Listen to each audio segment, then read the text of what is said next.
pedi para o ministério cantar essa música, acho que foi das músicas que o pessoal escolheu em oração. Eu pedi só 2 delas, as outras o Senhor foi dando. Mas essa foi uma que eu havia pedido. E eu pedi ela, é uma música que não é católica, é uma música que ficou popular, uma música protestante. Mas eu escolhi essa música porque eu sentia que a gente tem que aprender a ser humilde. Se a gente se acha melhor do que os outros, a gente não consegue receber a graça de Deus. Sabe, quando às vezes eu encontro pessoas cristãs como eu, e que não são católicos como eu, e às vezes acham que a gente adora ídolos, que a gente vai para o inferno, se a gente não for batizado naquela igreja, eu fico olhando e falo, meu Deus, o que eu mais preciso ser, que nem Zaqueu, eu preciso perceber que eu sou pequeno e preciso da graça. Eu só consigo ser pequeno quando eu não desvalorizo as outras pessoas. Não desvalorizo por nenhuma das questões da vida dela. Porque lá no céu, Deus não vai me dar uma balança para eu colocar as pessoas e pesar elas. Não vai ser eu que vou dizer quem vai entrar e quem vai sair. Você acha que é você que vai dizer isso? Não é. Lá no céu, eu não sei quais são todos os critérios. Eu sei que o critério principal é quem viveu parecido com como Jesus viveu. E Jesus, naquele dia, escandalizou todo mundo querendo entrar na casa daquele homem que era um corrupto conhecido. Imagina o escândalo que foi. Porque Jesus tem valores diferentes dos nossos. Diferentes. E o principal valor é aquele: não julga teu irmão, porque só Deus sabe tudo que a pessoa é capaz de fazer, tudo que ela recebeu da vida para poder responder, a história de cada um, profundamente, nem nós mesmos sabemos da nossa, só o Senhor é quem sabe. Então Deus me livre que eu pese meu irmão, está ouvindo? Deus me livre que eu resolva decidir por mim, pelos meus olhos exteriores, a vida das pessoas. Eu não quero fazer isso, porque eu quero chegar lá no céu e quero que Jesus olhe para mim e de acordo com a sua palavra que diz, não julgueis, não serás julgados, eu quero que ele olhe para mim e fale assim, olha Sidnei, você entra porque você não julgou ninguém, então eu não vou poder falar nada dos teus pecados. Já imaginou isso? Já imaginou você chegar lá e encontrar alguém que você acha que é muito pecador, e a pessoa entrar e falar, por que você entrou? Eu falei, porque eu não julgava ninguém. Porque eu não... E a gente julga quando a gente se acha melhor. Sabia? A gente julga o outro quando a gente se acha melhor que o outro. E o caminho que Jesus está ensinando para nós é o caminho do Zaqueu. Não sou melhor. Eu sou só o que eu sou. Quem quiser acompanhar, eu quero ler o texto para vocês do Evangelho de Lucas, capítulo 8. Evangelho de Lucas, capítulo 8, versículo 26. E diz assim: navegaram para a região dos Gerazenos, que está de fronte à Galileia.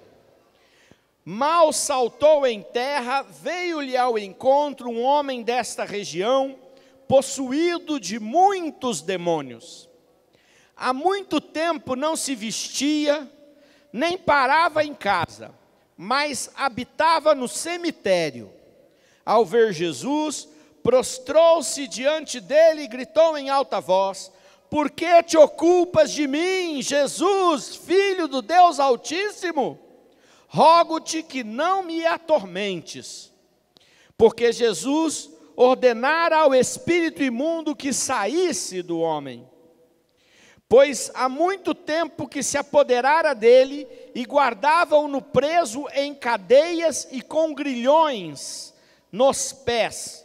Mas ele rompia as cadeias e era impelido pelo demônio para o deserto. Jesus perguntou-lhe: qual é o teu nome? Ele respondeu: Legião, porque eram muitos os demônios que nele se ocultavam. E pediam-lhe que não os mandasse ir para o abismo. Ora, andava ali pastando no monte uma manada de porcos. Rogaram-lhe os demônios que lhe permitisse entrar neles. Ele permitiu. Saíram, pois, os demônios do homem e entraram nos porcos, e a manada de porcos precipitou-se pelo despenhadeiro impetuosamente no lago e afogou-se. Quando aqueles que os guardavam viram o acontecido, fugiram e foram contá-lo na cidade e pelo campo. Saíram eles, pois, a ver o que havia ocorrido. Chegaram a Jesus e acharam a seus pés sentado, vestido e calmo, o homem de quem haviam sido expulsos os demônios, e tomados de medo, ouviram as testemunhas, a narração desse exorcismo. Então todo o povo da região dos Gerazenos rogou a Jesus que se retirasse deles, pois estavam possuídos de grande temor. Jesus subiu à barca para regressar. Neste momento, pediu-lhe o homem de quem tinham saído os demônios para ficar com ele. Mas Jesus despediu-o, dizendo: volta para casa e conta quanto Deus te fez. E ele se foi, publicando por toda a cidade estas grandes coisas. Palavra do Senhor. Olha que texto interessante. Jesus está de barco, na região mais nobre, a região mais fecunda de Israel, a Galileia, porque é banhada pelo Rio Jordão. Porque ali tem peixes, ali tem irrigação, ali tem progresso econômico. Ao contrário da região de Jerusalém, que hoje tem recursos do turismo e outros, mas que é desértica, que não cresce nada, que não nasce nada. Na Galileia, pelo contrário, tem prosperidade no campo, tem os rebanhos. Jesus estava lá, aonde ele foi criado. E Jesus então atravessa de barco até o outro lado do lago que ele já conhecia, do Mar da Galileia, chamado Mar da Galileia. E quando ele chega do outro lado, chega lá aos Gerazenos, vai ao seu encontro um homem pelado. Já deve ter sido duro, né? Imagine, não é? Que chocante, um homem pelado, todo rebentado, todo esgranhado. E aquele homem chega lá e começa a gritar, reconhecendo que Jesus era o Filho de Deus, coisa que nem os seus discípulos falavam. Porque Jesus não costumava ficar se revelando: olha, eu sou Deus, eu vim salvar o mundo. Não, Jesus não ficava falando, ele vivia. E o impressionante é que diz a palavra de Deus que esse homem começou a gritar porque Jesus ordenava que o espírito fosse embora. Gente, se a gente não mexe com o demônio, ele engana a gente. Aquele homem tinha uma legião de demônios. E o que diz a palavra de Deus, vocês prestaram atenção? Diz assim, que se ocultavam. Então o demônio não fica com a bandeirinha, estou aqui, estou aqui. Ele não fica com a bandeirinha, ele não se manifesta, ele não fica dizendo aqui, ó, isso que está acontecendo é por minha culpa. Nada disso, você é que tem que estar proclamando o nome de Jesus, mandando o diabo embora, e aí ele vai aparecer. Aí você vai descobrir que ele está lá. Muitas vezes a gente, claro, que com o tempo e com a vida de oração, você começa a ter um dom que se chama discernimento dos espíritos. E você sente quando aquilo que está acontecendo é humano, quando aquilo que está acontecendo é divino, ou quando aquilo que está acontecendo é maligno. Mas independente disso, há determinadas situações em que eu começo a falar, em nome de Jesus, vai embora. E aí as coisas vão acontecendo. Por quê? Porque a gente começa a realizar a oração no nome de Jesus, como aconteceu ali, Jesus exorcizando aquele homem. E aquela legião se mandou. Veja que coisa incrível. Os demônios pedem para que Jesus não os atire ao abismo. Vocês perceberam isso? E diz para Jesus permitir que eles possam ir aos porcos. Mas quando eles entram nos porcos, o que eles fazem? Se atiram no abismo. Quer dizer, o fim que o demônio leva as pessoas e que ele quer levar as nossas vidas é para o precipício, é para o abismo, é para a escuridão, é para a destruição, é para o sofrimento. É isso que é o fim. Então se a gente deixa, ele vai nos arrastar para lá. Aquele homem, tentem imaginar a figura. Diz que aquele homem estava nu, eles acorrentavam os seus pés com grilhões e cadeias. E cadeias, quer dizer, algemas e correntes amarradas. E o que diz que ele fazia? Rebentava as cadeias. Você consegue rebentar uma corrente na mão? Uma pequenininha que seja? É capaz de você não conseguir rebentar a correntinha no pescoço, não é? Com muito esforço. Pois imagina a força que o demônio lhe dava àquele homem, o nível de contaminação que ele tinha. Tanto que a família sofria.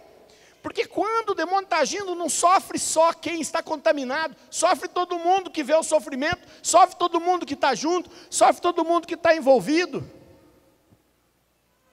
Se o demônio tampa tuas fontes de suprimento, sofre a tua casa com a caristia.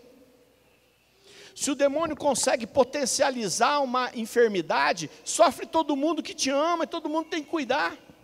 Não estou dizendo que as doenças todas são demoníacas. Eu estou dizendo que o diabo gosta de piorar as coisas. Ele gosta de fazer com que aquilo que está difícil fique muito ruim. Fique muito ruim. Você já teve, às vezes, um acontecimento de, num momento de dificuldade, as coisas começam a quebrar na tua casa para piorar? Não é? De repente está lá, sendo uma dificuldade, raspa o carro, bate no carro dos outros, tem que pagar o carro dos outros. Já viu isso? Quebra lá, você trabalha, está fazendo, para poder sobreviver, está fazendo lá em casa, bolo, torta para vender fora, quebra o equipamento. Aí você tem que gastar dinheiro para resolver. Já viu isso, não? Então a gente sabe, o diabo então como é que a gente tem que fazer? Temos que estar atentos, assim como Jesus que encontrou Jesus não encontrou um homem nu e amarrado no cemitério. Jesus viu que ali havia uma força diabólica e começou a repreendê-la. E como é que esse homem ficou depois?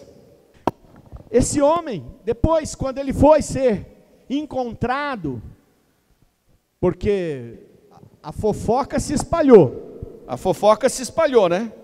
Saíram de lá e foram contar que os porcos tinham se atirado no abismo. E toda a região foi vê-lo. E quando chegou lá, encontrou ele como? Vestido.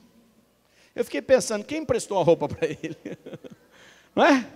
Vestido, sentado, calmamente, aos pés de Jesus, ouvindo Jesus conversando. Era outra pessoa.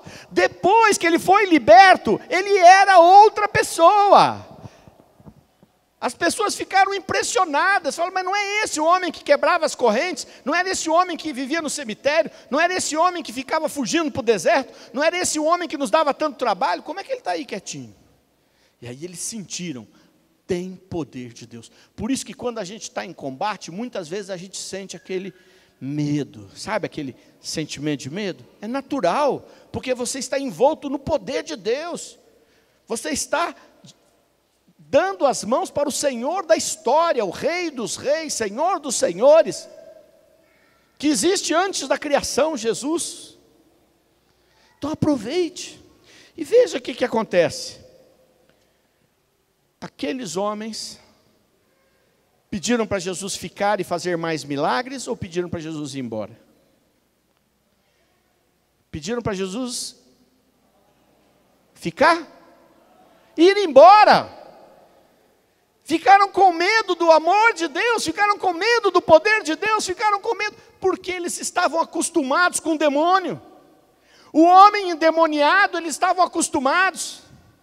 Poder botar a culpa no endemoniado era uma moleza. Tudo que dava errado, mas nós temos um endemoniado que fica lá no cemitério, pelado lá.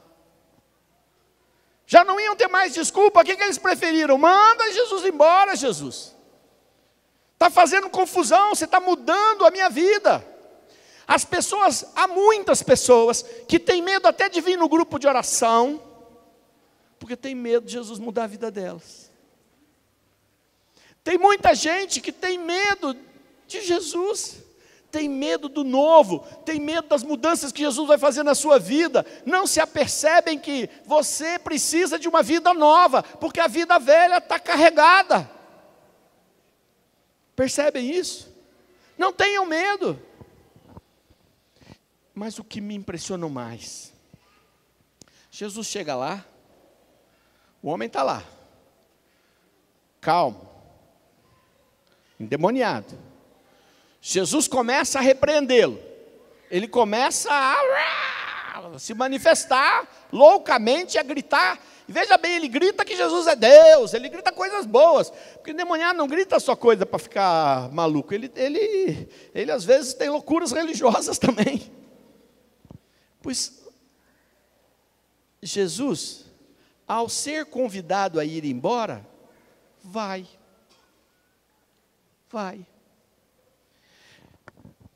Neste ponto é que eu quero chamar a tua atenção àquilo que eu estava falando no início da nossa reunião. Que se a gente quer ver o poder de Deus, a gente tem que rezar, porque a vontade de Deus, para acontecer, no meio dos homens e mulheres que receberam de Deus o livre-arbítrio e, portanto, a liberdade, precisa do nosso consentimento. Eu tenho que consentir que o Senhor me abençoe. Eu tenho que consentir que o Senhor haja na minha casa. Eu tenho que consentir que o Senhor liberte a minha vida. Eu tenho que orar para o Senhor expulsar as forças das trevas que atingem a minha vida, a minha cidade, meu país. Eu tenho que orar. E se eu disser para Jesus, eu não quero que você mexa aqui, ele vai embora. Tá bom, está feito. Se eu disser para Jesus, Jesus, você vem até aqui, daqui para cá, estou fora. Ele vai falar, você que sabe. O povo lá dos Gerazenos falou, aqui não, Jesus, já está bom. E aí o que Jesus fez para ajudá-los, já que Jesus não ficou lá? Quando aquele homem livre do mal queria seguir Jesus, queria ir embora com Jesus, queria ser um dos 12 discípulos de Jesus, Jesus falou, não é essa a tua missão. Tua missão não é vir aqui ser um dos 12. Tua missão é ir lá na tua casa, lá na tua cidade, onde todo mundo viu quem você era e dar testemunho do que Deus fez por você. Porque as pessoas iriam perguntar, você não era aquele louco lá do cemitério? Você não era aquele endemoniado? Como é que foi aquele negócio dos porcos se jogando no abismo? E ele ia poder dizer, foi o poder de Deus. Foi aquele homem, Jesus de Nazaré, que passou por aqui e me libertou. Foi aquele homem que mandou embora a legião e hoje eu estou livre, posso viver uma vida boa, posso viver uma vida normal, posso ser uma pessoa livre. Jesus disse, vai dar testemunho. Já que esse povo não quis que eu ficasse aqui, pelo menos eles vão saber, aqueles que não me expulsaram, aqueles que me desconhecem vão saber o bem que eu posso fazer e quem sabe, pelo seu testemunho, possam me encontrar um dia. Se Jesus já expulsou os teus demônios, já mudou a sua vida, continua testemunhando porque outros precisam ouvir isso. Amém. Estivemos reunidos em nome do Pai, do Filho e do Espírito Santo. Amém. Amém. Todas